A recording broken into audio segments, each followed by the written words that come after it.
Malachi, I know you released a statement yesterday, but do you want to take this opportunity to say anything else about Saturday? Yeah, for sure. Just want to apologize again to my family, my teammates. The way I acted, out of frustration. We put in so much work throughout the summertime, and I look at my teammates, man. I see D-Law, and I was thinking about all the time we've been outside running gashes. I look at Q Robinson, Zebo, Tim Smith, guys that have been here 5 years and put in all that work, and for us to go out there and not play up to our standard, it definitely was frustrating to me, but I take full accountability for that. Let my actions get the best of me, and it won't happen again. What were the conversations like with Coach Moore and Coach Walman following that game? Yeah, they were just telling me that they understood my frustration, but again, we can't act like that on the field. And but they definitely had my back, and definitely been apologized to them and did the consequences that they've given me. And yeah. Have you had any conversation with Diego at all in terms of grabbing his face mask? Yeah, I hit him up on Instagram the other day. Just let him know, my bad. I didn't mean to forward in no malicious way. Just let the game got away from me. He hit me back, so we cool. Tyler Booker said that you spoke to the team. What was your message there? Kind of the same message I'm giving y'all. I was just, I let them down as a leader in that moment. In a moment where your captain and your leader is supposed to be strong in that moment, I let my emotions get the best of me and kind of just acted out of character. So I apologized to them for that and told them that's not the way we do stuff here, and that it won't happen again. Is there anything you feel like you've learned from this experience so far? Yeah, definitely just controlling my emotions, knowing where I'm at, and just doing the best to be a role model and lead. Do you view this as almost like an opportunity too? I mean, you have an opportunity to kind of show your leadership now and rise above this. Just how do you approach that? Yeah, it's just a next play mentality. Is something that I can't fix in the past. Definitely wish I went about it a different way, but can't fix what I did in the past, but can only fix what's to come in the future. How chippy was that game? Was any of that anger directed at Vanderbilt or just the situation? It definitely was a chippy game. I mean, any game we have, it's going to be chippiness. It's SEC ball, a little chirping here and there, but definitely just all the emotions of just losing, working so hard, losing at Vanderbilt. It was just everything combined. I know that, you're probably just focused on the response in this building, but, there's been a lot of outside noise in terms of kind of criticizing your actions. And, Yeah. Especially those, related to this program. And I'm curious how you kind of responded to those messages that may have not been so positive about your actions from outside of this building. Nobody has personally hit me up directly or talked to me directly about my actions outside of the facility. So all I can worry about is what my teammates think and everybody in this building thinks. Coach Moore was pretty passionate about just what you mean to this team and how you've had his back and so you want to have yours. What would that mean to you?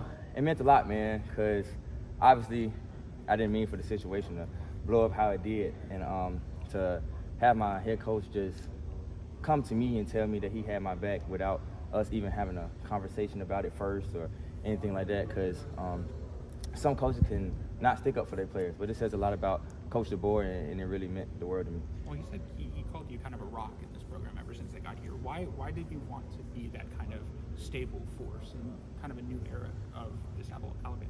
Yeah, I'm from Alabama, grew up in Alabama all my life, and I love this university. The reason I came back is because I love the university, I love the people here, and I love just everything about it. And so when the transition happened, it was never a thought to leave this university. I know the type of resources, the type of people that we have in this facility, and I knew that Greg Burns was going to make a great decision and bring in the right coach, and he did with Coach DeBoer. Coach Saban was always famous for saying, "Don't waste a failure."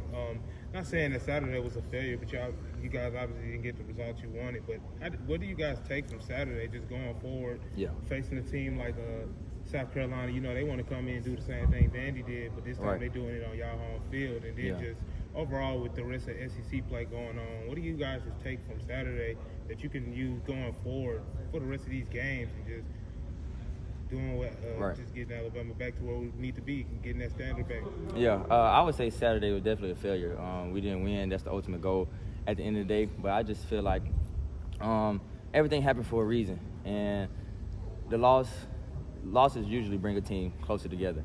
And I think that's what's happening right now. Everybody's kind of gelling together even more than we already were, because now it's definitely us against the world, and everybody's self-reflecting and looking in the mirror. There's not a lot of pointing fingers going on. Everybody's kind of checking themselves, what could I have done better, from coaches to players, and I think that's something that's important, that everybody taking accountability, not trying to say it was his fault. Everybody, we all in this together, win or lose. Talk about the 24-hour rule here.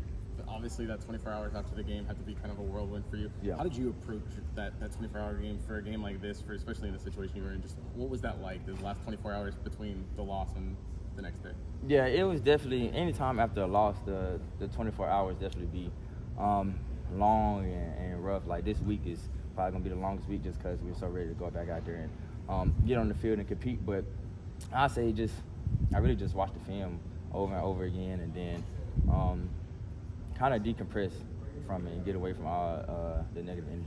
You talked. There's a lot of people like outside of the program saying stuff, but you also have a lot of people in the league that you could turn to. Is there a mentor? Is there a former teammate? Did you go to anybody for like advice? Yeah. A lot of my former teammates that's in the league now hit me up. JB, Kool-Aid, Terrion, Dallas, DeMarco, they just hit me up. Told me that they feel where I'm coming from and they just being brothers at the next level, helping me out. Now that you got a chance to look at the film and talk with Coach Womack, what is he emphasizing on improving in this defense going forward? Yeah, I just think sometimes we get the call in a little late, so it gives us a little anxiety of not knowing what the offense is going to run or adjusting to their formations. But Coach Woe, that's kind of was his style of calling which one to put us in the perfect position. But he knows that we're at Bama now, and he has a lot of pieces, and so he doesn't have to compensate for anything. And as long as he gives us a call and allow us to get our feet in the dirt, we're going to be great. And Coach Woe, he's been doing a great job of coming in and taking accountability on his part and the coaches and on the players too, showing us how we didn't fit stuff right or where we messed up at, and also telling us the good that we did do in the game though. So I think everybody's, like I said, is being very accountable of what happened Saturday and definitely working very hard to never happen again. A lot So of your has that been teammates. feedback with the coaches of maybe as defensive players of getting the calling quicker? Yeah, I think that was the feedback that I gotten from the D-line all the way back to the secondary. We feel like if we just get the call in just a little bit quicker, it gives us time to just line up and go whip the man in front of us. You've always been viewed as one of the hardest tacklers on this defense, and then that's one of the things Kane talked about that needed to improve. Yeah. Just what have you seen from the last few quarters of this defense, and how much you want to improve on that tackling? Yeah, I just think just coming out there with the mindset of staying physical for 60 minutes. 60-minute ball games are sometimes the first half go fast, sometimes second half go fast. It's just different flows in the game, and you just have to train yourself to stay physical, and it starts with practice. A lot of your teammates at post-game, you kind of were able to flip that switch and be the leader that you always been. Like, Yeah. what did that look like internally for you to kind of make that switch from anger, frustration that you saw late in the game to being that leader and captain that you were? Yeah, I kind of had to lock back in and look at my brothers and see that they hurting as well. And so I had to be there for them and lift them up. And it really was just everybody showing love to each other in the locker room after all the anger and stuff from everybody. And we was loving up on each other, telling each other we loved each other and that we got each other back.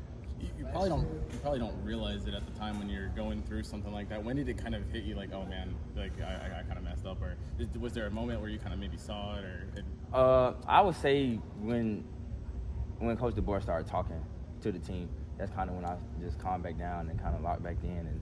And T-Book and Jan was talking to me, calming me down as brothers in that moment and telling me that they understand we got our back. And they the ones that kind of helped me decompress and get back in the right state of mind. Has Damian Harris reached out to you directly? Have you heard from other opinions that might be different?